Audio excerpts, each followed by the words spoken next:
carrying right along with this beating and banging spark plugs. Y'all see them spark plugs right there? That's them 2 spark plugs I had up in yonder. When I run that there fuel in there, and if you remember, oh, they look really good. Really good. And the important thing that you're looking for when you spark plugs are the computer of years past. You can tell what your engines are doing by looking at your spark plugs. The gap is the same. That's quite important. The color is correct. It's just good.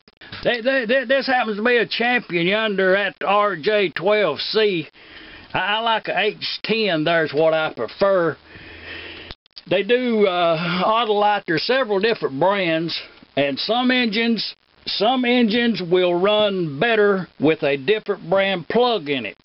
So don't be amiss by just trying one brand, especially on if you did not do a complete rebuild and you're just trying to get an engine running. Sometimes it's just a matter of changing the brand of the spark plug. We're going to look at the piston now. One of the comments was, what was that hole in the head of that piston on one of the videos that I did? Well, actually, that's not a hole. That's just a center line. The piston. The lands, the ring gap is, it takes 2 rings in this area, 1 ring here. The question was, in one of the past videos, one of the comments was, is how come the piston had a hole in them? Well, actually, it's not a hole. It's just a center line.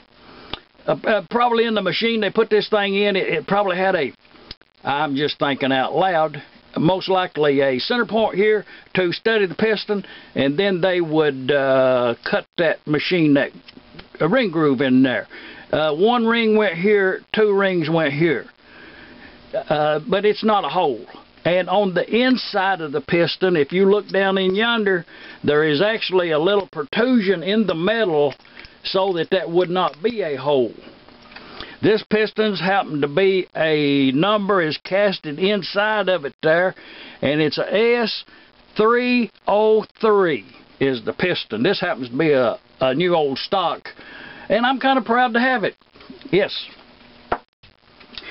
One of the other comments was,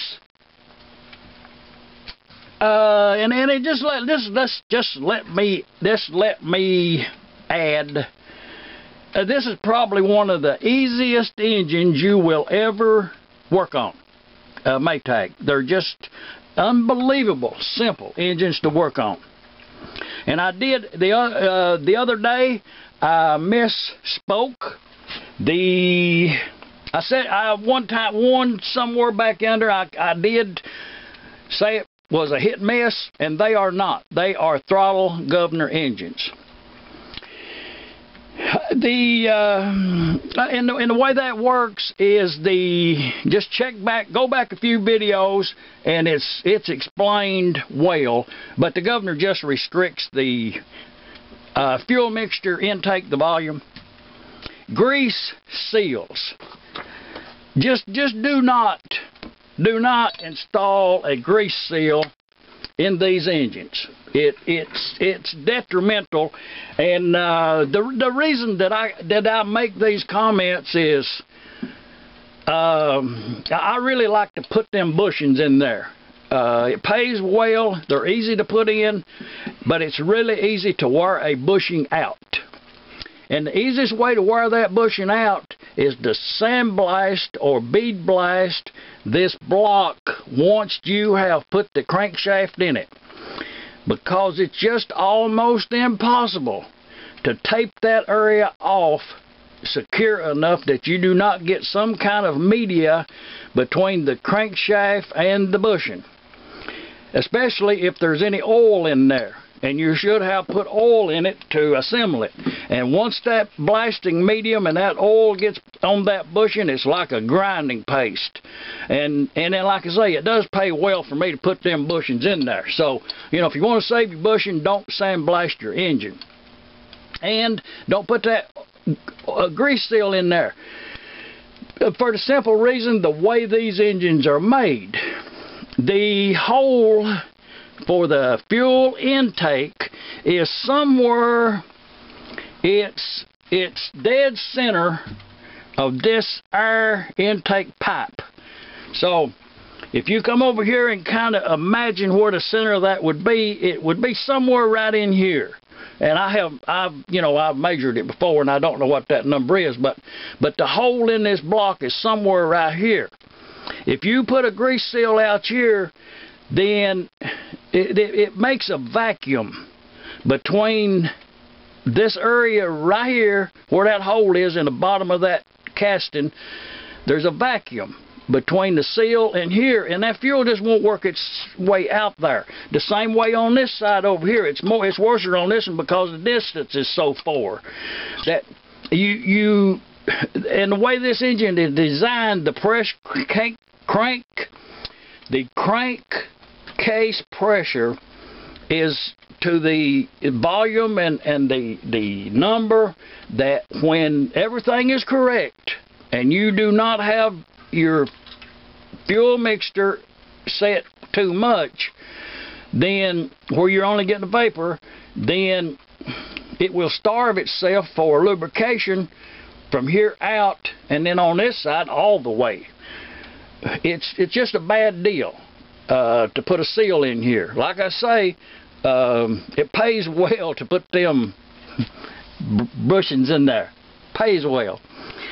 I should not be telling people not to do it, but I do like these old engines, as you probably do well know.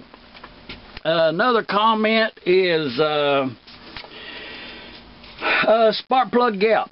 It's really important that that gap is the same on both sides. It can be more or less as long as it's at the same.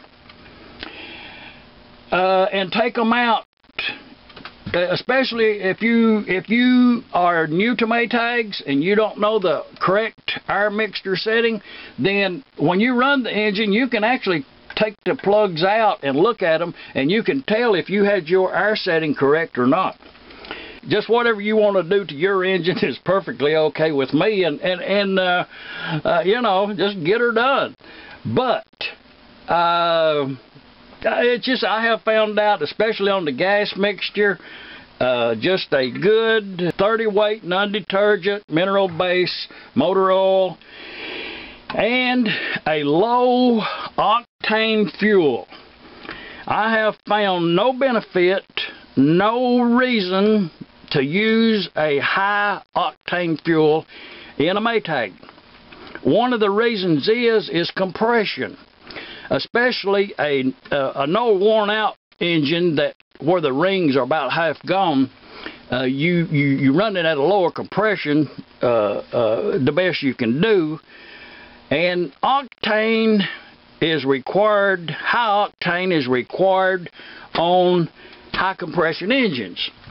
Low octane is required on low compression.